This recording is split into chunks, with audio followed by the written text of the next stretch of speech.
রোজার ফরজ সম্পর্কে আমরা জানি। রোজার ফরজ হলো দুইটি। রোজার ফরজ দুইটি। তার মধ্যে প্রথম নাম্বার ফরজ হলো নিয়ত করা। কি করা? নিয়ত করা। আপনি যদি রোজা রাখেন কিন্তু আপনি নিয়ত করলেন না,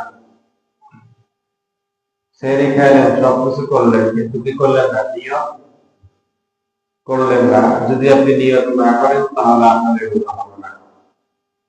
তাহলে আপনাকে রোজা রাখতে হলে নিয়ত করতে হবে। রোজা রাখা নিয়ত করতে হবে। দ্বিতীয় ফরজ হলো আহার বিহার, সঙ্গ, খাওয়া দাওয়া, পানাহার, স্ত্রী সহবাস, এই সমস্ত যাবতীয় কাজ থেকে বিরত থাকা। খাওয়া যাবে না, পান করাও যাবে না, স্ত্রী সহবাস সহকারে যাহা কিছু আছে এগুলা থেকে আমাকে বিরত থাকতে হবে। এগুলা থেকেই থাকতে হবে, বিরত থাকতে হবে। তাহলে আমার রোজার ফরজ আদায় হবে। তাহলে রোজার ফরজ কয়টি? দুইটি। একটি হলো নিয়ত করা, একটি নিয়ত করা, আর দ্বিতীয়টি হলো খাওয়া দাওয়া, পান করা, স্ত্রী সহবাস, এই সমস্ত কাজগুলা থেকে আমাদেরকে বিরত থাকতে হবে। এই নিয়ত করার যে বিষয়টা আমরা বললাম, নিয়ত করাটা হলো ফরজ। নিয়ত করা ফরজ। এই নিয়ত করাটা মূলত অন্তর থেকে করা হয়। নিয়ত মূলত কিসের থেকে হয়? অন্তর থেকে। তো নিয়ত করা ফরজ, নিয়ত করা ফরজ। কিন্তু অনেকে মনে করে যে নিয়ত করতে হলে মুখে উচ্চারণ করে বলতে হবে। নিয়ত করতে হলে মুখে উচ্চারণ করে বলতে হবে না, এমনটা। মূলত হলো নিয়ত শব্দের অর্থ হলো সংকল্প করা, ইচ্ছা করা, এরাদা করা। এটা মনে মনে নিয়ত করতে হবে, মনে মনে নিয়ত করতে হবে, এটা ফরজ। আর যে মুখে উচ্চারণ আমরা করি এটা হলো মুস্তাহাব। এটা কি? মুস্তাহাব। এটা একটা উত্তম বিষয়। হুজুর, তাহলে যে আমরা যে মুখে নিয়ত না করলে কি হবে না? হবে। অন্তর নিয়ত করলে হয়ে যাবে। মুখে নিয়ত আমরা এই জন্য করি, আমরা যে অন্তরে যে বিষয়টা আমরা সংকল্প করছি, এরাদা করছি, ইচ্ছা করছি, এটা আমরা মুখ দিয়েও কি করি? প্রকাশ করি। তো আমার অন্তর এবং মুখ দুইটা কি হয়ে গেল? এক কথায় হয়ে গেল। মানে যে কথাটা আমি অন্তরে বললাম, যে কথাটা আমি অন্তরে স্বীকৃতি দিলাম, সেই কথাটাও আমি মুখ দিয়ে কি করলাম? স্বীকৃতি দিলাম। তাহলে মুখ এবং অন্তর দুইটা কি হয়ে গেল? এক হয়ে গেল। তাহলে নিয়তটা কি করবেন?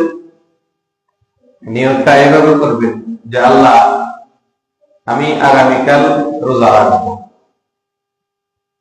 আরবিতে করতে হবে, এমনটা বাধ্যতামূলক না।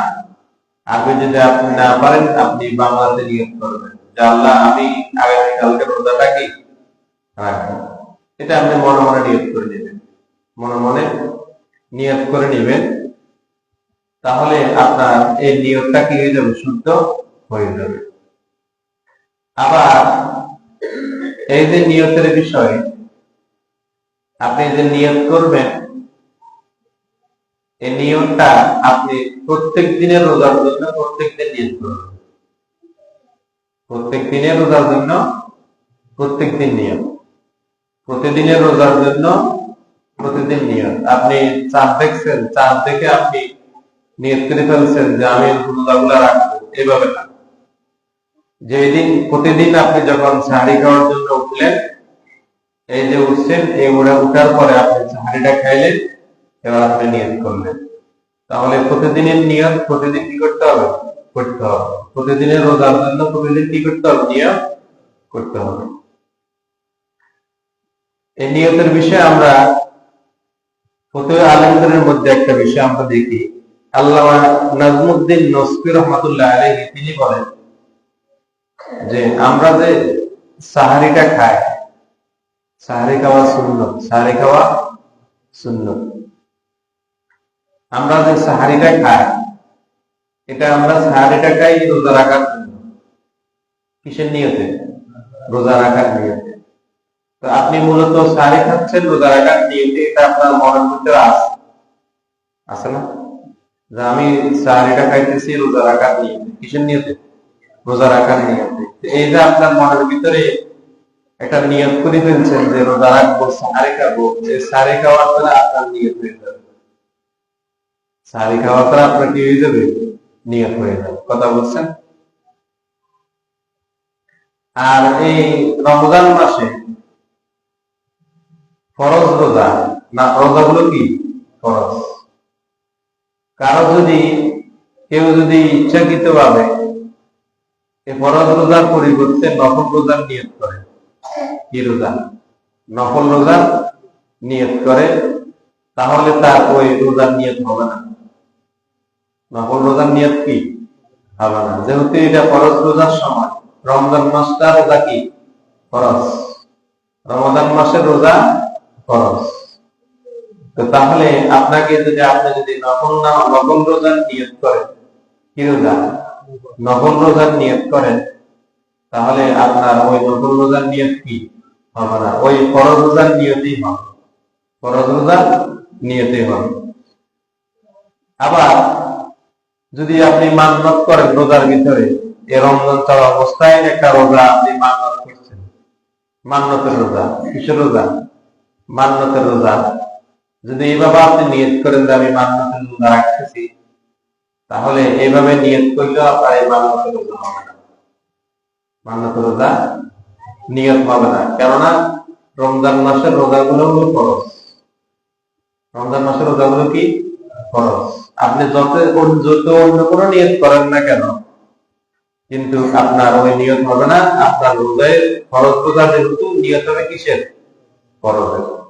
নিয়ত হবে কিসের? ফরজের। আবার দেখা গেছে অসুস্থ ব্যক্তির জন্য আমরা বলেছি শর্ত সাপেক্ষে সে রোজা না রাখার বিধান আছে, আর মুসাফিরের জন্য রোজা না রাখার কি আছে? বিধান আছে। আমরা আলোচনা করেছিলাম, গত জুমায় বলেছিলাম। এরকম অসুস্থ ব্যক্তি যদি বলেন নিয়ত করে ফেলছে, কি করে ফেলছে? এরকম অসুস্থ ব্যক্তি যদি রোজা রাখার নিয়ত করে ফেলে, তাহলে তার ওই নিয়তটা ফরজ রোজার নিয়ত হয়ে যাবে, ফরজ রোজার নিয়ত হয়ে যাবে। যেহেতু সে নিয়ত করে ফেলছে রোজা রাখবে, তাহলে সেটা কি করতে হবে? রোজা রাখতে হবে। আর মুসাফির অবস্থায় যদি কেউ যদি নিয়ত করে রোজা, কেউ যদি মুসাফির অবস্থায় রোজা নিয়ত করে, যেহেতু মুসাফির অবস্থায় রোজা না রাখার বিধান কি আছে, কিন্তু সে কি করলো? নিয়ত করে ফেললো। যেহেতু সে নিয়ত করে ফেলছে, তাহলে সে অবস্থায় রোজা রেখে দিবে। রোজা কি করবে? রেখে দিবে। তাহলে খেয়াল রাখতে হবে, আমাদেরকে কি করতে হবে? খেয়াল রাখতে হবে। কথা বলছেন এখন? আর এই যে রোজার নিয়ত ছাড়া আপনি রোজার নিয়ত করলেন না, রোজার নিয়ত করলেন না, না করে আপনি সারাদিন উপবাস, না করে আপনি সারাদিন কি উপবাস, ইফতারে করলেন। আপনি কি করলেন?